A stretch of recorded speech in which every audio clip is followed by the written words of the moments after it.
안녕하세요. 30대 초반에 결혼 5년차 여자이고 현재 저는 아이가 없는 딩크 부부로 살고 있습니다. 이유는 불임 판정을 받은 남편으로 인해서 어쩔 수 없는 것이었고 불임인 줄을 남편 스스로도 모른 채 저랑 결혼을 했던 것이어서 따로 문제를 삼으려고는 하지 않았어요. 아이를 가지는 것보다 남편을 더 많이 사랑했기 때문에 차라리 단둘이 이러고 평생 살아도 나쁠 것이 없겠다 싶어서 자연스레 딩크를 받아들였습니다. 저희 두 사람은 둘 다 직장이 있어서 하루 1년이 거의 쳇바퀴 마냥 똑같이 흘러가는 사람들이었어요. 나이가 조금씩 차기 시작하니 20대 때보다 체력이 좀 떨어져서 이제는 더 열심히 나가서 노는 것도 잘 하지를 못하고 있고요. 그냥 퇴근하면 집에 와서 남편이랑 맥주 한잔을 하거나 맛있는 저녁을 먹으며 영화를 보는 걸로 인생의 낙을 즐기고 사는 중입니다. 저나 남편이나 천만다행히도 다른 걱정이라고 할 것이 없어서 지금의 행복을 누리는 것이 가능했던 것이죠. 저희 부부는 결혼할 때 친정 부모님께서 돈 1억을 대주셨고 시댁에서는 5천만 원, 그리고 저희 부부 두 사람이 합친 돈 1억에 은행 대출까지 받아서는 집 한 채를 장만했었어요. 그 덕에 결혼하고서 직장만 한 것에 큰 스트레스를 받아본 적이 없었고, 저희도 양가 부모님의 도움이 분명 컸다는 것을 잘 안다는 이유로 참 잘해드리려 노력을 했습니다. 정확한 수치를 따지고 보면 저희 친정 부모님이 시부모님보다 2배에 가까운 돈을 더 보태주셨는지라 더 신경을 쓰면서 챙겨드려 했는데, 그냥 누가 더 좋고 말고 따질 것이 없이 모두에게 늘 살가운 자식이 되려고 노력을 했어요. 저희 친정 부모님도 시부모님께만 이쁨을 받고 산다면 섭섭할 것이 없다면서 늘 저의 입장을 먼저 생각해주고 이해해주려 하셨고요. 하지만 시부모님께서는 좀 다른 입장이셨습니다. 결혼할 적에 돈 5천만 원을 그 큰 돈을 빌려줬는데 어째 고맙다는 말이나 고마운 표시를 하지 않냐면서 돈에 관한 생색을 얼마나 징하도록 내셨는지 몰라요. 바로 옆에 있는 저희 친정 부모님이랑 딱 봐도 비교가 되는 것이 안타까웠을 정도로 돈에 대해서는 구질구질하게 구시더라고요. 그러니 제 남편도 이렇게 될 줄은 몰랐다면서 많이 창피하고 또 고개를 들지 못할 적이 많았죠. 저희 집이 마포구에 위치해 있는데 시댁은 서울 노원구입니다. 같은 6호선만 타고 가면 편리하게 갈 수는 있지만 이게 시간이 거의 1시간 가까이를 잡아먹는 먼 거리였어요. 그러니 남편도 그렇고 저도 그렇고 직장을 다니는 평일에는 시댁에 한번 찾아가는 것이 너무 큰 무리였고요. 그렇게 시댁에 가면 집에 돌아올 시간이 밤 11시가 넘을 거란 걸 잘 알았는지라 웬만하면 시댁은 주말에 일찍 찾아가 인사를 드리려고 했습니다. 만약에 부르지 않으신다면 굳이 찾아갈 이유도 없었고요. 하지만 저희 시어머니는 그 돈이 내 노후자금인데 라는 소리를 하면서 허구한 날 옆에 계신 시아버지를 보채고 또 저희 부부를 닥달을 하시더라고요. 노후자금으로 지금 서울에서 금값으로 불리우는 아파트 한 채를 사는 데 도움을 줬더니만 며느리가 연락도 잘 안 하고 매일 찾아와 인사도 안 한다면서 저를 나무라셨죠. 지금이 어떤 시대인데 마치 조선시대의 문안인사를 드리던 그 천박한 문화를 바라는 것 마냥 말입니다. 처음엔 이런 소리가 당연히 자식들을 향한 어머님의 섭섭함에서 비롯된 것인 줄 알고 바로 전화를 드렸어요. 어머님, 잘 일어나셨죠? 어머님, 진지는 잘 잡수셨어요?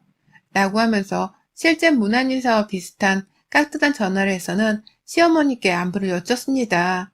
본인이 받고 싶다고 옆에서 자꾸 티를 내며 나무라시니 저도 밉보이고 싶지가 않아서 그렇게 했던 것이었어요.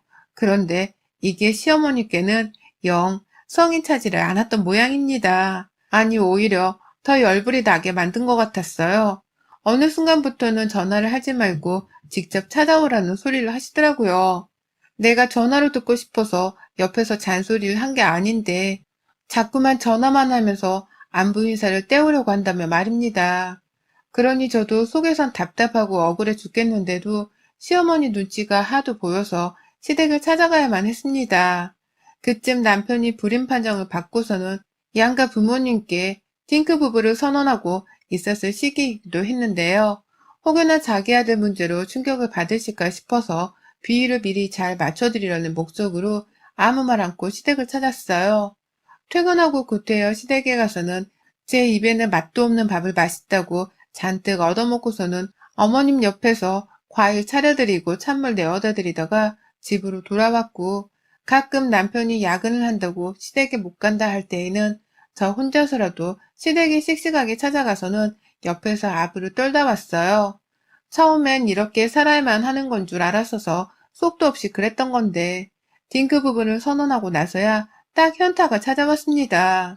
자식을 안 낳는다고 하니 저를 사람도 아닌 취급을 하며 멀리 하시길래, 그때 딱 나는 애초에 시어머니로부터 이해를 받을 수 있는 존재가 아니었다는 걸 알아차렸죠.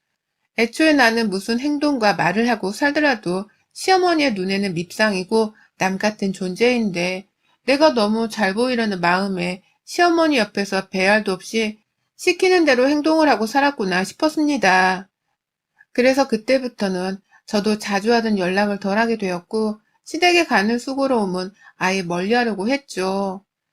처음엔 딩크족이란 말도 처음 들어본다며 어떻게 니들은 몸 관리를 그따위로 해서는 아이를 못 갖느냐면서 저까지 싸잡아서는 애를 못 낳는 것에 대한 탓을 하더라고요. 어쩔 때는 아예 저만 바라보면서 불임에 관한 혼을 내기도 하셨습니다. 남편이 불임이니까 애를 못 낳게 된 건데 이 불가항력적인 문제를 왜 나한테 탓을 하시나 싶어서 저도 순간 열이 받았는데, 자기 아들이 불임이라는 것을 인정하고 싶지 않아서 저러시는 걸지도 모른다 생각하며 어머님의 말들을 하나하나 다 참고 넘겼어요. 그러다 보니 결국 저도 어머님이 점점 지치기 시작했고, 그러다 그냥 멀리하는 게 상책이라고 생각해 보게 된 것이었죠. 반면 그쯤 저희 집에서는 새 가족이 들어왔습니다. 저희 부부가 막 불임에 대해 시부모님께 고백을 했을 때 저희 아주버님께서 결혼을 하겠다며 여자를 데려오셨어요. 제게는 형님이 생기게 된 것이었습니다. 저하고 동갑내기였고 일하는 직종도 비슷했던 형님은 처음부터 대화가 잘 통했습니다. 그래도 저보단 윗사람이니까 어떻게 호칭을 정리할까 하다가 맞존대를 하며 서로를 부르기도 했죠. 처음 만나서부터 얼마 안 있고서 코로나가 터지는 바람에 서로를 잘 볼 수가 없었기에 막 친해질 기회까지는 잘 없었지만 간간히 대화를 나눌 때의 느낌이 참 좋더라고요. 겪어보면 볼수록 사람이 진짜 괜찮은 사람이라는 것도 알 수 있었고요. 처음 형님이 결혼하기 전부터 제가 형님께 반했던 순간이 있었어요. 집으로 인사를 오셨던 날, 시어머니가 저희 부부도 부르시는 바람에 평일 저녁에 집을 찾아갔어요. 제가 회사 일 때문에 조금 늦게 도착을 했습니다. 꼼짝없이 집에서 형님 얼굴만 잠시 보고서는 다시 집으로 1시간 넘게 걸려 가야 하는 꼴이었죠. 허겁지겁 달려가서는 숨이 찬 채로 시댁에 도착을 하니 어머니께서는 제 꼴을 보고는, 넌 애도 안 낳는 애가 꼴이 그게 뭐니? 누가 보면 애 셋은 낳은 아줌마인 줄 알겠다. 라면서 딱 이 쓴소리를 눈 하나 깜빡하지 않고서 독하게 뱉어내시더라고요. 땀 흘리고 머리 휘날리고 있는 제 꼴이 너무 못생기고 못났다면서 말입니다. 그러니 저도 처음 형님을 뵙는 자리였고 오랜만에 아주버님도 뵙는 자리였는데 낯선 이들 앞에서 얼굴이 화끈거려 부끄러워 죽겠었죠. 죄송하다는 말씀을 드리면서 거실에 모인 가족들 옆에 쭈구리 마냥 앉아서는 숨을 좀 고르려고 하는데, 손님으로 시댁에 처음 인사를 오신 형님이 갑자기 자리에서 아주버님께 외치더라고요. 물 한 잔 드려야지! 라고 말입니다. 그러자 가만히 남일 보듯 있었던 아주버님도 그래야지! 라면서 자리에서 일어나 부엌으로 물 한 잔 들어갔고, 그 순간 형님이 아주버님 들으라는 식으로 말씀을 하시더라고요. 숨이 차신 것 같은데 얼음물이 낫겠죠? 라고 말입니다. 그러자 아주버님도 거의 반자동적으로 냉동실 문을 열어서는 얼음 조각을 꺼내 담아주셨어요. 덕분에 저는 물 한 잔 시원하게 얻어먹으면서 속을 차릴 수가 있었고, 물을 따라 졸래졸래 오는 아주버님의 모습을 보는 시어머니의 속은 뒤집어졌죠. 결국 시어머니는 뒤틀린 속을 주체할 수 없으셨는지, 너는 네 와이프 될 사람이라고 물 한 잔도 아주 깍듯하게 따라 나온다. 라면서 살짝 형님과 아주버님을 둘 다 비꼬았는데 형님이 그러시더라고요.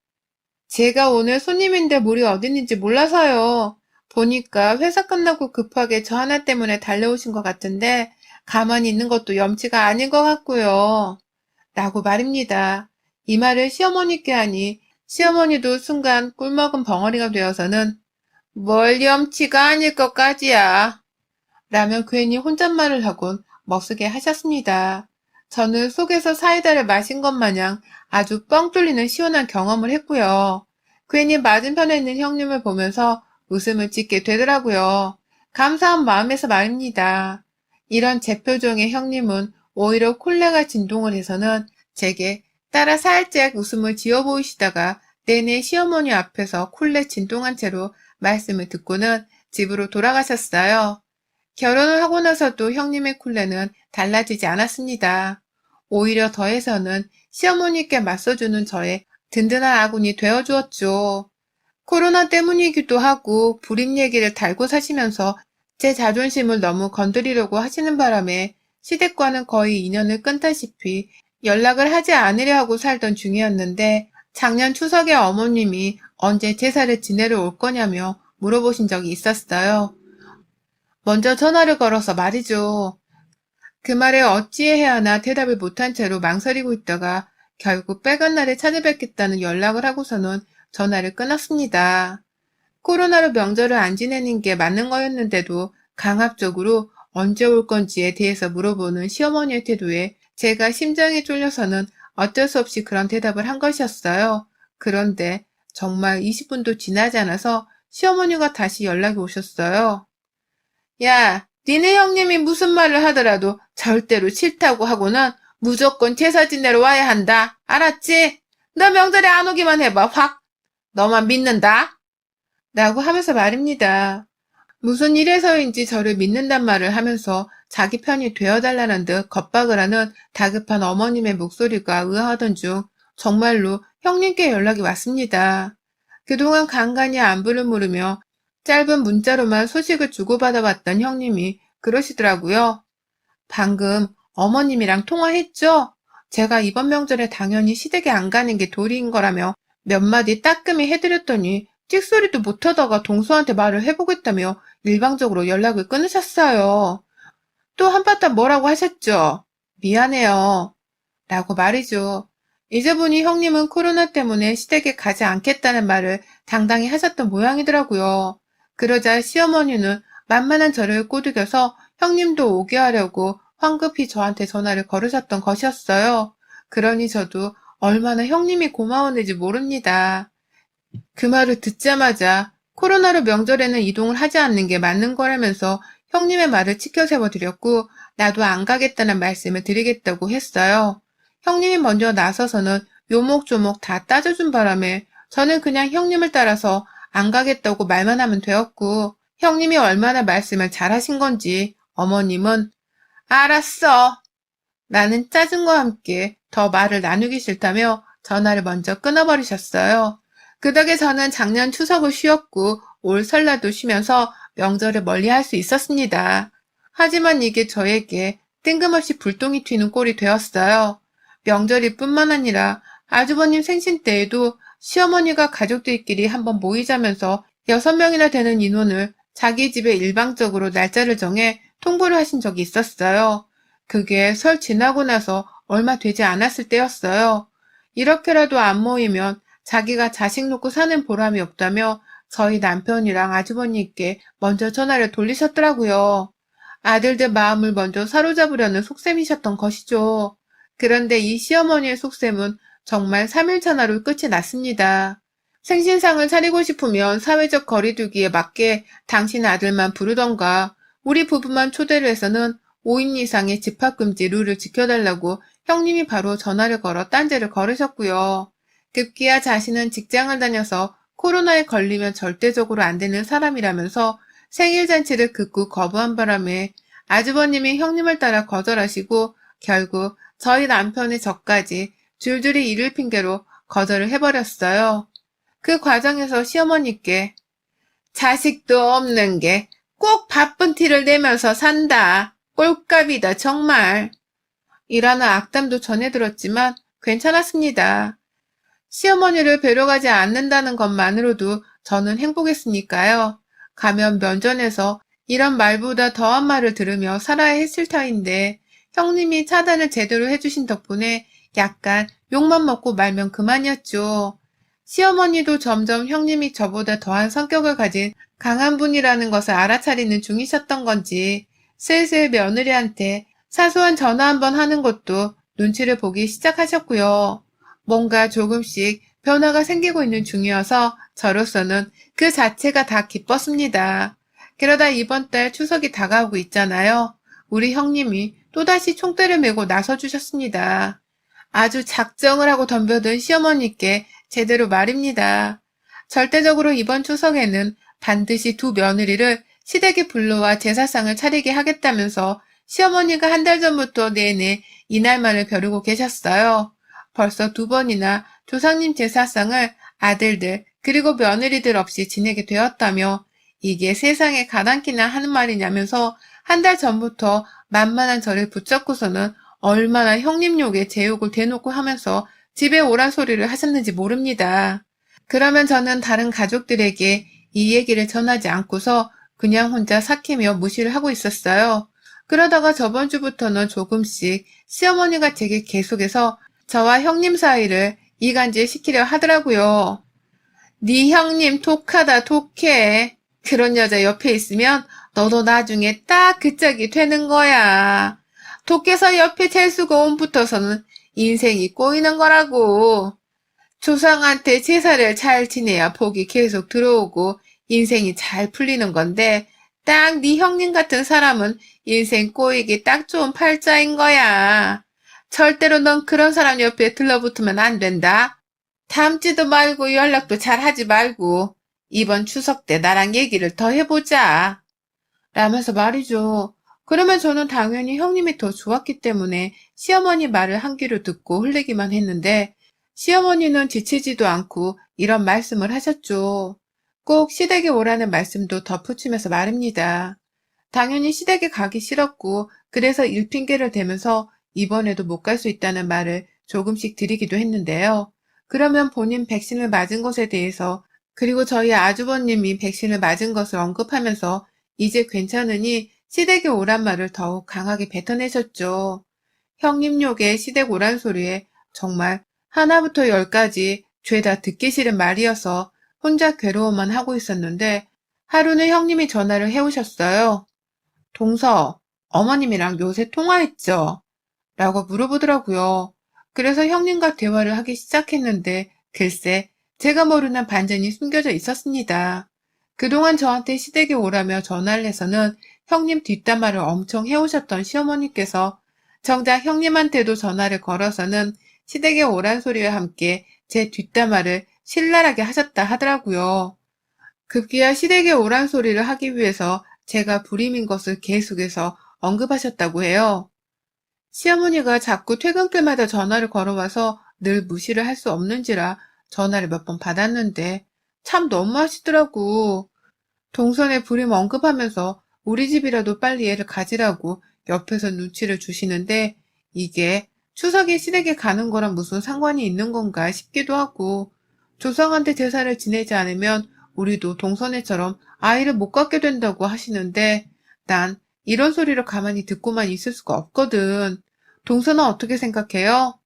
라면서 주고받은 대화에 대해서 최대한 제 욕은 다 밝히지 않은 채 말씀을 해주시는 형님의 말에 저도 열불이 터졌어요. 그래서 당연히 시어머니와의 대화를 언급하면서 이번에는 기분이 나빠서라도 가지 않겠다고 밝혔고 그러자 형님이 그러시더라고요. 그럼 나한테 맡겨요. 시어머니 말하신 거 다 있고 누막난 할망구가 뒷거리말이니 당장 쓰레기통에 갖다 버리고요. 라고 말입니다. 그리고는 바로 형님이 전화를 끊어버리셨어요. 무슨 전쟁터에 나가는 나라 지키는 영웅 마냥 아주 감동적인 말을 저한테 해주고는 씩씩하게 전화를 끊어버렸죠. 그렇게 1시간 정도를 내내 형님 연락만 기다렸어요. 도대체 무슨 말을 시어머니께 어떻게 하고 계신 건가 싶어서 혼자 궁금해하면서 막 기다리고 있는데 갑자기 반갑지 않은 시어머니 전화가 걸려왔습니다. 전화를 받자마자 막 울먹이면서 말씀을 하시더라고요. 아니, 내가 며느리한테 이런 소리까지 듣고 살아야 한다니. 니네 형님 정말 미친년 아니니? 제사에 오라는 게 뭐가 잘못되어서는 나를 명예훼손으로 고소를 하겠다 말겠다 하는 거니? 나한테서 막 법조문 어쩌고 읽고서 위자료를 얼마 내야 한다고 겁박을 하는데 나 진짜 살다 살다 시어머니를 겁박하는 년은 또 처음 본다. 내 친구들 중에서도 아무도 이런 취급받는 사람이 없는데 내가 전생에 무슨 죄를 지어서 이런다니. 라고 말이죠. 세상에, 형님께서 전화를 끊고 나서 시어머니께 바로 뒷담화를 깐 것에 대해 명예훼손으로 고소를 하겠다고 걸고 넘어지셨더라고요. 그것도 자신의 뒷담화가 아니라 동서인 저를 부리민 여자라고 욕하고 비하한 것에 대해 녹음을 해놨으니 이걸로 동서한테 직접 명예훼손 고소를 하라고 자신이 금전적인 도움까지 다 줄 거라고 며느리한테 그런 욕을 하고서도 무사할 줄 아냐면서 막 벌금 타령을 했다고 해요. 자신의 뒷담화도 저에게 했다는 것을 저를 통해 직접 들으셨음에도 불구하고 저를 지켜주기 위해서 그 말은 쏙 빼놓은 채로 혹시 동서한테 제 뒷담화도 하신 거 아니에요? 제가 지금 동서한테 전화해서 물어볼까요? 라고 하면서 시어머니를 더 겁박했다고 하고요. 그러니 시어머니는 졸지에 여기저기 뒷담화를 까고 다니는 치졸한 시어머니가 되어버리셨고 급기야 그런 자신에게 위자료를 물게 하겠다고 고소 얘기를 하니 너무 황당하고 무서우시다며 전화를 뚝 끊어버리셨다고 해요. 그마저도 형님이 질릴 만큼 전화를 다시 해대시는 바람에 거의 둘이서 1시간 가까이 그렇게 잠수를 타다가 통화를 하다가 또다시 잠수를 타다가 하면서 고소 문제로 말싸움을 하셨고 결국 시어머니가 두 손 두 발을 들고서는 백기를 들었습니다. 항복을 한 것이었죠. 그 와중에 며느리들한테 싹 다 무시를 받을 수는 없다면서 저한테 전화를 해서는 또다시 형님 뒷담화를 하면서 저만큼이라도 명절에 시댁에 오게 하려고 꼼수를 부리고 계시더라고요. 저만큼은 어떻게든 시댁에 와서 제사 음식을 만드는 것을 돕게 하고 노동을 시키라는 속셈으로 말입니다. 그러니 저도 당연히 형님의 편에 완전히 서서는 시어머니께 똑같이 저항을 할 수밖에 없었습니다. 내가 거기 왜 가요? 어머님, 설마 내 뒷담화를 형님께 안 하셨을 리는 없을 텐데 혹시 내 뒷담화도 깐 거 아니에요? 형님께 지금 전화해 볼까요? 형님이 고소한다고 하셨다고요? 저도 형님한테서 그 녹음본 들어보고 생각 좀 해볼게요. 만약 또 어머님 아들이 불임인 걸 가지고서 저를 언급하며 저를 욕보이셨으면 저 어머니 반드시 고소합니다. 형님 말씀대로 위조를 물게 만들어 볼 테니 각오 단단히 하고 계세요.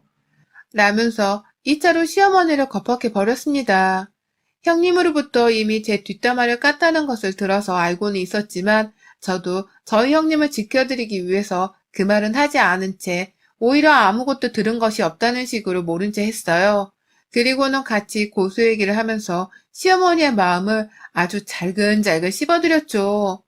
고소당할까 무서워서 이번 추석을 얼마나 두려워하면서 보내실런지 그걸 노리면서 시어머니께 내가 직접 형님께 들어보고서 고소를 진행할지 말지 결정할 테니 지금 사과할 거는 사과하세요 미리 라며 겁박을 했어요.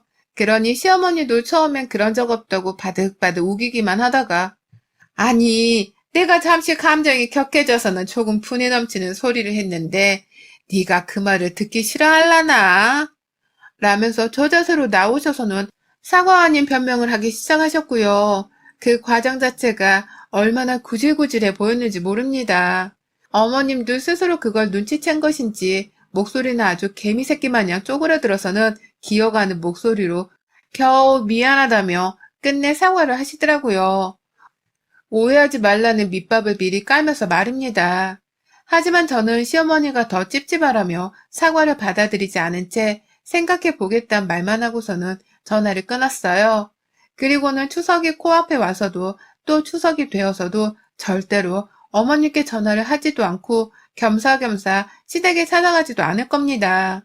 며느리 둘이서 시어머니께 삐뚤어져서는 그냥 시댁을 가지 않을 것이고요. 다음 명절이 와서도 제대로 된 사과를 저와 형님 앞에서 하지 않는다면 절대로 찾아가 제사를 지내는 무상노동력은 제공하지 않으려고 해요. 만약 저 혼자였으면 시어머니께 가스라이팅을 당하며 시댁에 찾아갔을 터인데 든든하고 시원시원한 형님이 계신 덕분에 저도 명절에 시간을 벌게 되었네요. 이 자리를 빌어서 시어머니의 간을 쪼그라들게 만들어준 우리 형님께 꼭 감사하단 말씀을 드리고 싶어요. 쭉 저 괴롭히며 자존감 뭉개뜨리는 맛으로 사셨을 우리 시어머니. 이번 명절은 고소 걱정하며 얼마나 괴롭게 명절을 맞이하실지 안 봐도 뻔합니다. 여러분의 생각은 댓글로 남겨주세요. 오늘도 시청해주셔서 정말 감사합니다.